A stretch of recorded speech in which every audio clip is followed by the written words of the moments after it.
dirais l'ingratitude, je dirais l'orgueil de l'homme qui pousse l'homme à être polygame. Parce que cette polygamie que nous parlons n'apporte rien à la femme. La polygamie va tout dans l'intérêt de l'homme. Vous ne pouvez pas me dire que nous, un homme saurait gérer 7 maisons, comme dit mon copanéliste. Un homme saurait gérer 7 femmes. Comment va-t-il faire? Il va se départager en 7. Chaque femme, moi je pense que la polygamie va plutôt dans le sens avantagé, va avantager l'homme. Et c'est grâce à cette ingratitude que l'homme va se retrouver en train de...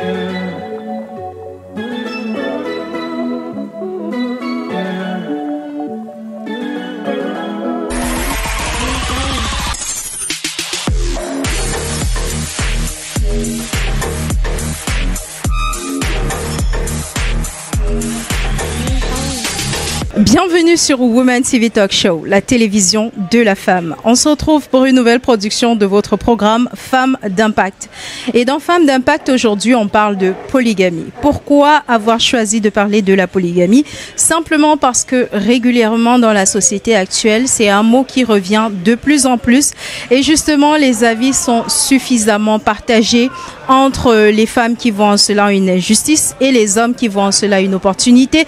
On se demande bien c'est quoi le fin mot de l'histoire. Et aujourd'hui, on aura l'occasion, avec un panel suffisamment fourni, de démêler le vrai du faux et enfin de déterminer finalement c'est quoi la polygamie. Est-ce véritablement, autant qu'on le pense du côté féminin, une injustice ou une aubaine, comme le pense le côté masculin? Nous sommes à Ancien 3e aujourd'hui et notre panel est constitué justement de commerçants de ce marché-là qui vont nous donner leurs avis sur la question. Notre panel est constitué de 2 hommes et une femme. On verra bien ce qu'ils ont à dire. On va commencer par le premier. Bonjour monsieur. Bonjour madame. Vous appelez comment? Monsieur Gilbert. On va continuer et puis la présentation du panel avant de rentrer dans le vif du sujet. Je sais que vous êtes impatient, mais on se présente d'abord. Bonjour. Bonjour. Vous appelez comment? Alain Fogan. Alain Fogan, d'accord. Et vous, madame? Staline Douanla. Donc, notre panel est constitué de monsieur Gilbert, de monsieur Alain Fogan et enfin de Staline Douanla.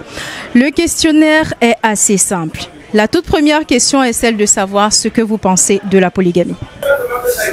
Déjà, moi, je vais déjà commencer par saluer tous les auditeurs ou téléspectateurs de cette chaîne. Et puis, je dirais, par rapport à la polygamie, moi, je suis contre la polygamie. Pour moi, la polygamie, c'est le régime matrimonial qui cause le plus de problèmes dans notre société. Donc, je crois que c'est un régime matrimonial qui apporte plus de mal que de bien, en fait. C'est mon point de vue. Et voilà. Moi, je dirais que la polygamie est un héritage africain. Oui. La polygamie est un héritage africain et que tout Africain devrait se sentir à l'aise dans ce régime matrimonial parce que la vérité, c'est que les femmes sont plus nombreuses en Afrique et partout dans le monde. Et maintenant, dans ça, l'homme polygame est plus épanoui que l'homme qui vit avec une seule femme. Alors, ça, c'est mon humble avis. Et ça permet aussi, s'il faut regarder sur le plan démographique pour la multiplication de la population le plus rapidement possible, la polygamie est la meilleure voie pour que l'Afrique, puisqu'on sait qu'une nation fortement peuplée est une nation assez forte. Donc c'est un peu ça mon avis. D'accord. Et pensez-vous que justement la polygamie soit un cadre uniquement pour l'épanouissement de l'homme ou alors ça inclut également l'épanouissement de la femme? Bon, ça va, ça satisfait les deux côtés ou les deux camps pour moi. Parce que déjà, comme on a dit tantôt, il y a un nombre assez important de femmes et pour que la plupart des femmes soient, on va dire quoi, légalement mariées, il faudrait qu'elles soient mariées, il faudrait qu'un homme épouse au moins 7 à 10 femmes. Et dans ce sens-là, elles ne vont plus dire qu'elles sont des femmes célibataires et tout. Donc c'est un peu ça mon avis. Donc pour vous, un homme devrait épouser au moins 7 à 10 femmes. D'accord. Et vous, Staline, qu'est-ce que vous en pensez? Bon, ce que je pense, c'est que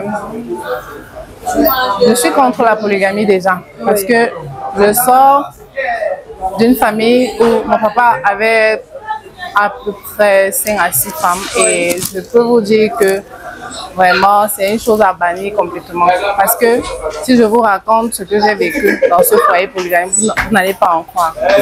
Tellement de conséquences néfastes, pouvant même porter atteinte à la vie humaine. Donc, je crois que c'est une chose à bannir complètement. Qu'est-ce qui, selon vous, Gilbert, pousse les hommes à décider d'être polygames? Moi, je crois déjà, sincèrement, que c'est déjà, je dirais l'ingratitude, je dirais l'orgueil de l'homme qui pousse l'homme à être polygame. Parce que cette polygamie que nous parlons n'apporte rien à la femme. La polygamie va tout dans l'intérêt de l'homme.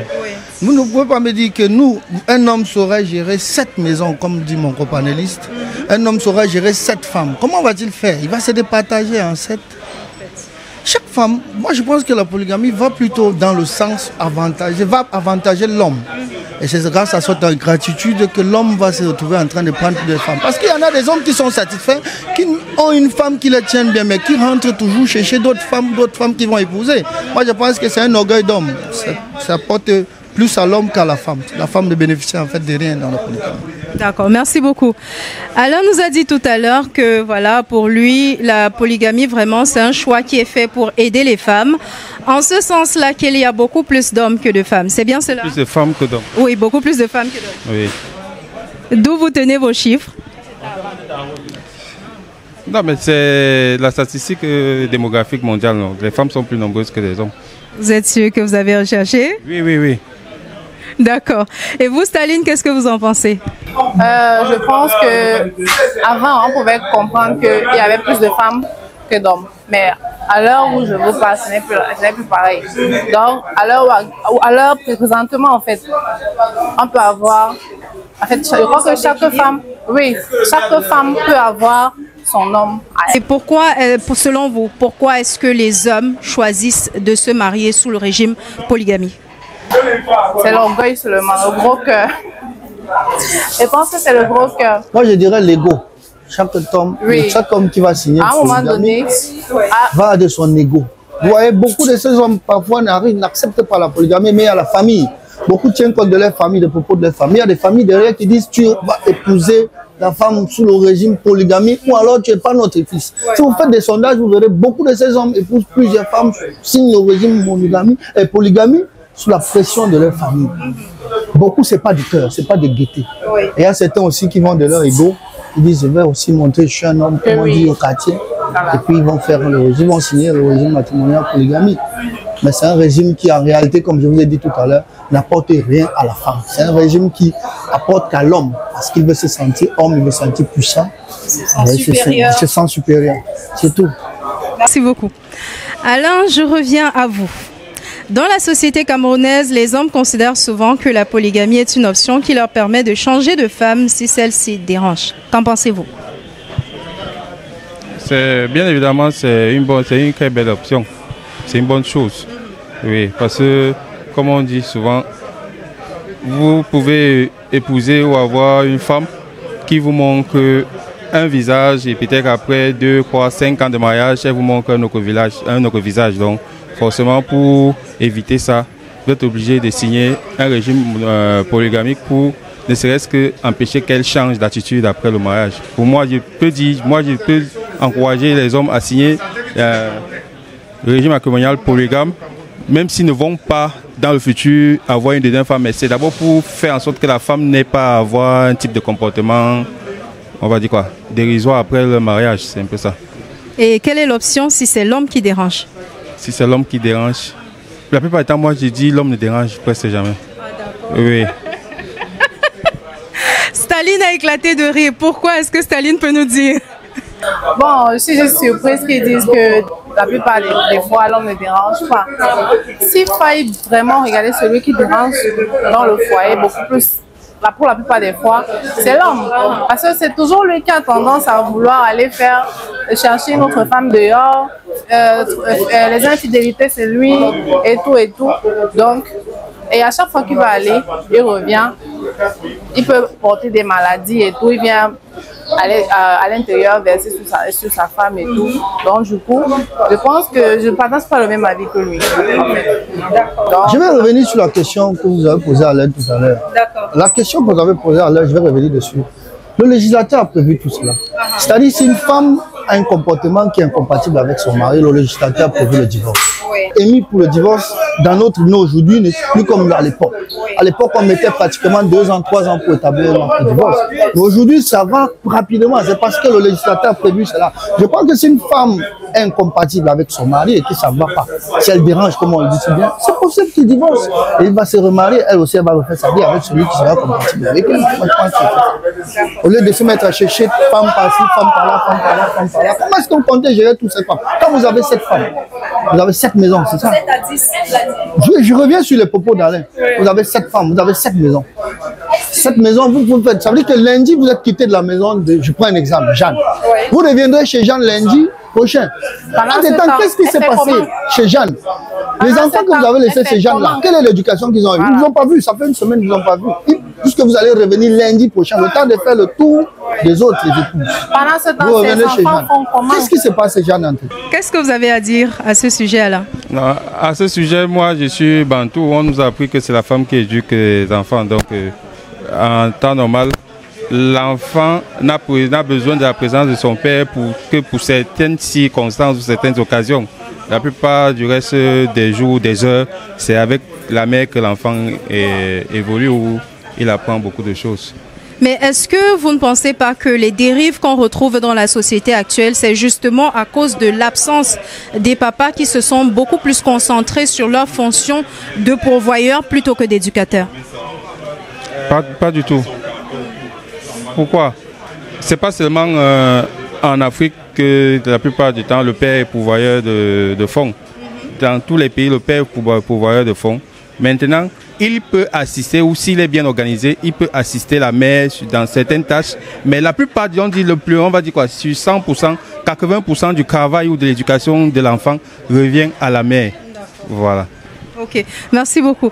Qu'est-ce que vous pensez des propos d'Alain selon lesquels en Afrique, l'éducation de l'enfant est principalement centrée sur la femme, sachant qu'on est dans une société où il y a de plus en plus de dérives de la jeunesse? Sans débattre dessus, je m'inscris en faux parce que déjà, nous savons tous qu'en dans la société, le père reste encore celui qui est capable de demander à l'enfant de toucher à un certain âge. Le père, à un certain âge, est celui qui impose l'autorité. Le père est, en quelque sorte, entre parenthèses, le lion de la maison.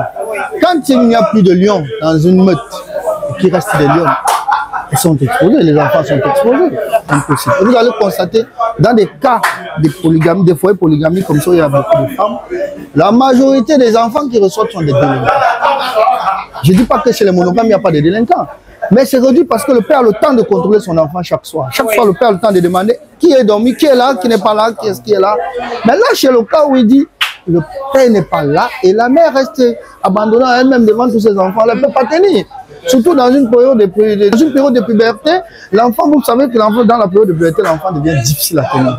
Comment est-ce que vous pouvez penser qu'une maman peut tenir 3 enfants qui sont en âge puberté dans sa maison? C'est impossible. Sans l'appui du père, c'est impossible. Et c'est à cette période-là que l'enfant a besoin de beaucoup de regards. Donc, avec l'absence du père qui est chez l'autre femme et qui reviendra la semaine prochaine chez l'autre femme, je reste dans son cas de cette femme. Voilà, ça fait 10 jours, 2 semaines. Moi, je pense qu'on aura des enfants là-bas qui seront mal élevés, des enfants délinquants. Rien à faire. Il y a aussi un autre côté. La polygamie crée beaucoup de haine entre les femmes. Non seulement le fait qu'elles contribuent à la perte de l'éducation des enfants, mais aussi elles contribuent beaucoup à la haine, à la sorcellerie. Oui, il y a une qui va peut-être regarder l'autre et elle ne sera pas contente. Elle va vouloir, elle va se trouver maltraitée et elle aura besoin de faire quelque chose pour attirer son homme vers elle. Et c'est comme ça qu'en voulant faire ça, ça peut créer autre chose. Elle peut même aussi, j'ai même connu des cas où la femme a dû donner du poison à l'enfant de l'autre à cause de l'homme. Donc, je suis contre la polygamie. Totalement. On va sortir et pour cette sortie, justement, je vais inviter chacun de vous à tour de rôle à nous dire un dernier mot. Ça peut concerner la polygamie ou un conseil général. Quand il y a polygamie, la sorcellerie s'installe. Parce que chaque femme veut contrôler le mari. À force de vouloir contrôler le mari, la sorcellerie s'installe.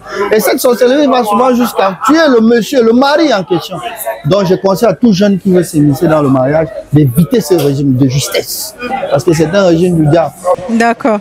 Merci beaucoup. Et vous, monsieur Fonka? Oui, moi je reste sur ma position. Tous ceux qui sont polygames ont vécu plus que ceux qui sont monogames. Donc il y a de quoi, moi je ne vais qu'encourager la polygamie. Oui. Donc tout Africain qui reste vraiment ancré dans la culture africaine doit être polygame. Ça c'est mon conseil. Merci beaucoup. Et vous, Staline, quel est votre mot de fin? La polygamie est à bannir parce que autrefois, les hommes s'appuyaient sur le fait qu'il y a plus de femmes que d'hommes. Raison pour laquelle un homme devrait avoir au moins 5, 6, 7 femmes. De nos jours, ce n'est plus pareil. De nos jours, je pense que le nombre de femmes est égal au nombre d'hommes, si je ne me trompe pas. Voire même en dessous. Donc, non seulement ça apporte beaucoup de problèmes, de conflits, de sorcellerie et tout ce qui va avec. Donc, je suis contre la polygamie. D'accord, merci beaucoup. On est arrivé au terme de cette production. Le sujet était la polygamie. On a eu l'occasion d'avoir Monsieur Gilbert, Monsieur Alain Fonka et bien évidemment Madame Staline Douanla qui nous ont donné leurs avis en ce qui concerne la polygamie. Ça sera à vous de démêler le vrai du faux après avoir été nous dire ce que vous avez retenu.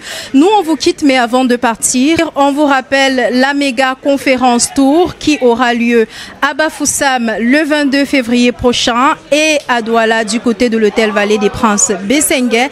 Les entrées, c'est 10 000 francs pour une place, 15 000 francs pour 2 places et 35 000 francs pour les places VIP.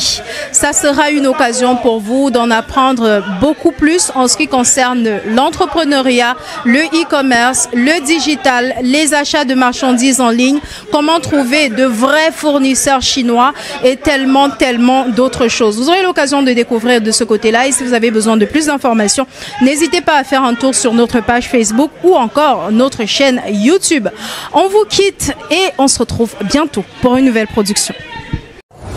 Comment générer 1 million de bénéfices au bout d'un an avec seulement 5 000 francs de capital de départ dans un contexte où de nombreux entrepreneurs peinent à faire décoller leur business?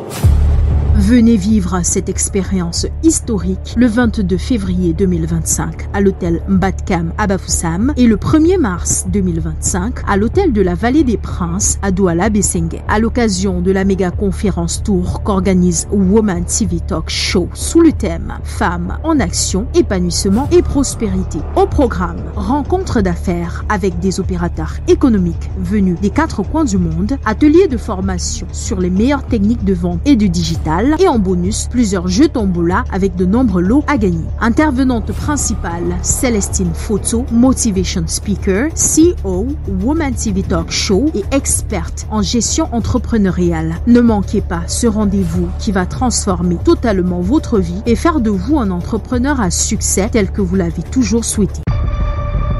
Ticket d'accès disponible 10 000 francs, 15 000 francs couple et 35 000 francs VIP. Réservation 6 51 71 74 45.